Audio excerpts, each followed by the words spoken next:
প্রিয় পরম শ্রী শ্রী ঠাকুরের রাতুল রাঙ্গা চরণে জানাই কোটি কোটি প্রণাম।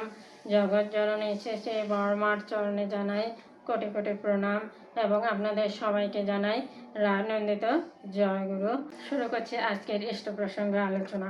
তো আজকের ইষ্ট প্রসঙ্গ আলোচনায় থাকছে যে শ্রেষ্ঠ সেবা। ঠাকুর কোন সেবাটাকে শ্রেষ্ঠ সেবা বলেছেন? আমরা মানুষকে বিভিন্নভাবে সেবা দিয়ে থাকতে পারি। তো আমরা জানবো যে ঠাকুর কোন সেবাটাকে শ্রেষ্ঠ সেবা বলেছেন। ঠাকুর তার আলোচনা প্রসঙ্গের দ্বাদশ খণ্ডে বলেছেন যে ধর্মদানই হচ্ছে শ্রেষ্ঠ সেবা, আর এই ধর্মদানই হলো শ্রেষ্ঠ দান। মানুষকে যদি ইষ্টে যুক্ত করে তোলা যায় তাহলে তার সবচাইতে বেশি উপকার হয়। আমার ইষ্ট প্রাণতায় কেউ যদি উদ্বুদ্ধ হয়ে ইষ্টকে গ্রহণ করে থাকে তাহলে তার মঙ্গলের পথ খুলে যায়। যজন যাজন ইষ্টভীতি, এই তিনটি জিনিস আমাদের প্রত্যেকের নিত্য করণীয়।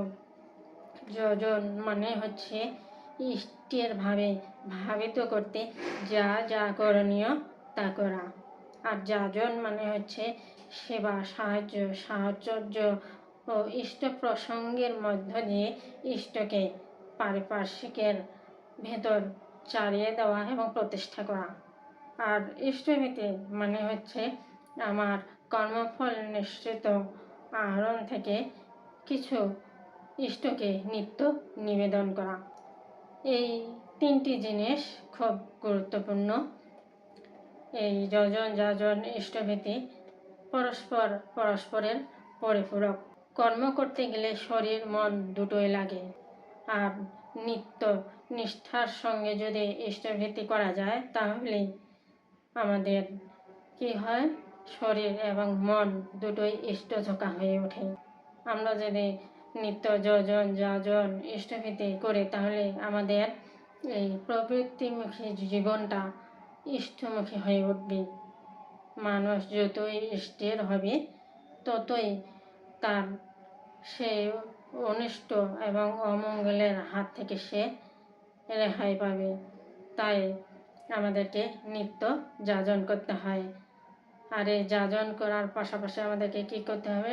যজন করতে হবে। অবশ্যই আমাদেরকে নিত্য সতত ইষ্টের সাথে যুক্ত থাকতে হবে এবং মানুষকেও সেই ইষ্টের ভাবে ভাবিত করতে হবে। সেই সাথে আমাদেরকে করতে হবে ইষ্টভীতি।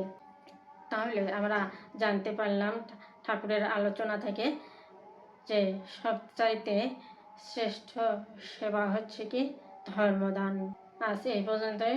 সবাই ভালো থাকবেন, সুস্থ থাকবেন, সুন্দর থাকবেন, এই প্রত্যাশায় আজকের আলোচনা সবাইকে জানাই আবারও আনন্দিত জয়গুরু।